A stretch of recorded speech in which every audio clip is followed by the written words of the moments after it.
Nah kata Nabi SAW, kalau orang mukmin menggabungkan antara rukun Islam sama rukun iman, sholat yakin Allah ada, sholat begini dan seterusnya, maka akan datang kepadanya 3 sosok malaikat pada saat meninggal. Dan ini teman-teman bukan dongeng saya ceritakan, ini hadis Nabi, berita wahyu yang pasti kita semua akan saksikan. Demi Allah ini benar, ini wahyu. Gitu kan? Malaikat datang, di kiri kanannya malaikat rahmah yang membawa kain kafan dari surga, yang satu malaikat maut di ubun-ubun kepalanya sambil berkata, ya ayyatuhan nafsul mutmainnah irji ila rabbiki radiyatan mardiyah. Hai jiwa yang baik, keluarlah kepada rahmat dan pengampunan Tuhanmu. Kata Nabi SAW, ruhnya keluar lebih mudah daripada air dari mulut kendi, cepat sekali. Begitu keluar, belum sesaat keluar ditangkap oleh malaikat rahmah, dibungkus dengan kain kafan dari surga, dibawa ke langit. Begitu dibawa ke langit, menembus 7 lapis langit, semua malaikat-malaikat di atas langit sana berkata, ruhnya siapa ini? Sungguh mulia ruh ini. Kenapa? Kata Nabi SAW, karena ruh itu mengeluarkan bau yang lebih wangi daripada bau kasturi. Semoga kita semua insya Allah termasuk. Maka kata Nabi SAW, malaikat rahmah mengatakan ini Fulan bin Fulan, namanya yang paling mulia di dunia. Lalu kemudian ditembuskan sampai langit ke-7, lalu kemudian terdengar suara dari langit ke-7. Allah Azza wa Jalla berkata, catatkan hambaku ini termasuk penghuni surga, kembalikan dia di dunia, di sana saya ciptakan, di sana pula saya akan bangkitkan. Diantar ruhnya bersamaan jasadnya diantar oleh kerabatnya. Baru 3 langkah mereka jalan, dia masih bisa, ruh ini masih mendengarkan suara sendal mereka. Lalu malaikat datang mendudukkan dia lalu berkata, siapa Tuhanmu, siapa nabimu, apa kitabmu. Lalu dia kalau orang beriman, kata Nabi SAW, Allah berfirman, yuthabbitullahu alladhina amanu bil qawli tsabit fil hayatid dunya fil akhirah. Allah akan tetapkan jawaban lisan orang-orang beriman di dunia. Kalau dia belajari agama ini lalu ditanya kenapa kau sholat, kenapa kau puasa, dia akan punya jawaban dari wahyu. Dan di akhirat kata ulama tafsir adalah yang dimaksud pertanyaan mungkar nakir atau malaikat di kuburan. Ringkas cerita adalah dia akan menjawab, Tuhanku Allah, Nabiku Muhammad, kitabku Al-Quran. Pada saat dia jawab jawaban itu teman-teman sekalian, maka tiba-tiba saja kata Nabi SAW, malaikat tersebut membukakan baginya pintu neraka. Azab, siksaan, orang teriak-teriak, api yang berkobar-kobar, dia ketakutan. Kata malaikat, lihat dari apa Allah selamatkan dirimu. Karena kau beriman, kau nggak jadi masuk sini. Ditutup. Supaya dia tahu nih, kalau dia berbuat salah akan masuk situ. Ditutup. Dibuka pintu surga, dayang-dayang, permadani, istana yang luas. Luar biasa. Dia gembira. Lalu kata malaikat, kau akan masuk di sini.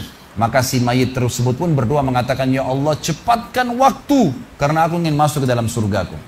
Lalu datang di sebelahnya orang yang tampangnya gagah, badannya bersih, wangi, saking sempurnanya kata jenazah ini. Ruh ini berkata, siapa kamu ini? Sungguh sempurna ciptaan Allah pada dirimu. Maka dia berkata, diam dulu. Maka dia berkata, gitu kan?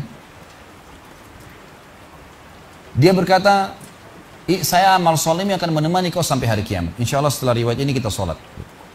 Saya amal soleh akan menemani kau sampai hari kiamat. Maka kata Nabi SAW terdengar suara, ya Allahu alam di sini disebutkan Allah atau malaikatnya, tapi yang jelas menyampaikan dari Allah Subhanahu Wa Taala, lapangkan kuburan hambaku ini seluas pandangan matanya dan bukakanlah pintu surga baginya setiap pagi dan petang dia melihat. Maka jadilah kuburannya taman dari taman surga sampai hari kebangkitan. Baik. Sebaliknya kata Nabi SAW, kalau orang fasik, siapa tadi fasik? Muslim yang masih berbuat maksiat. Teman-teman hati-hati. Jangan kena mengandalkan sudah syahadat kemudian bebas berbuat dosa. Hati-hati. Fasik dan orang kafir proses matinya sama. Kata Nabi SAW, orang fasik dan orang kafir akan datang kepadanya 3 malaikat. 2 malaikat azab di kiri kanannya, 1 malaikat maut di ubun-ubun kepalanya yang berkata, hai jiwa yang busuk, keluar kepada kemurkaan Tuhanmu. Maka ruhnya berantakan di tubuhnya, tidak berani keluar. Lalu malaikat maut menariknya dengan keras, ibaratnya seperti bulu domba yang dibasahkan, dililitkan di pohon berduri, lalu ditarik dengan keras sehingga berantakan bulu domba itu. Keluar, belum sesaat keluar ditangkap oleh malaikat azab, dibungkus dengan kain kafan dari neraka, dibawa. Baru langit pertama nggak dibukain pintu oleh para malaikat. Lalu malaikat langit berkata, siapa ruh ini? Sungguh buruk ruh ini. Kenapa? Kata Nabi SAW, karena ruh itu mengeluarkan bau yang lebih busuk daripada bau bangkai. Wa na'udzubillah. Lalu malaikat azab membawa mengatakan, ini ruhnya Fulan bin Fulan. Ya. Orang yang disebutkan nama paling buruk di dunia. Lalu terdengar suara dari langit. Allah berkata, catatkan hambaku ini termasuk penghuni neraka. Di sana, kembalikan dia di dunia, di sana saya ciptakan, di sana pula saya akan bangkitkan. Di antara ruhnya bersamaan pengantarnya mengantar jenazahnya. Begitu masuk dan 3 langkah. Ya. Orang-orang mengantarnya lewat, malaikat datang mendudukkan dia mengatakan siapa Tuhanmu, siapa nabimu, apa kitabmu. Walaupun muslim, rekam baik-baik ini. Ya.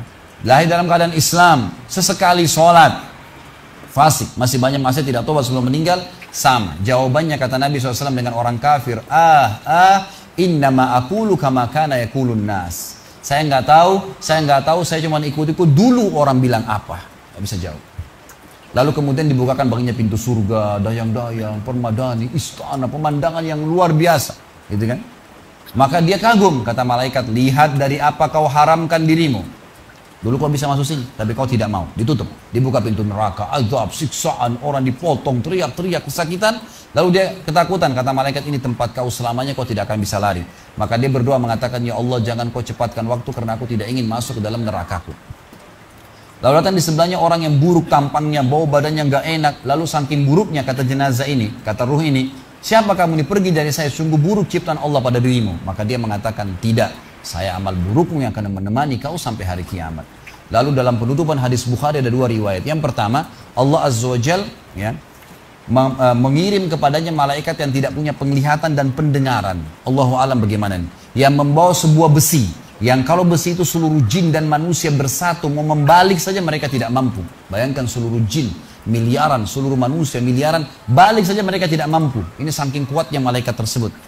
Maka menghantamkan ke tubuh orang ini, hancur, diutuhkan kembali lagi. Begitu terus sampai hari kiamat.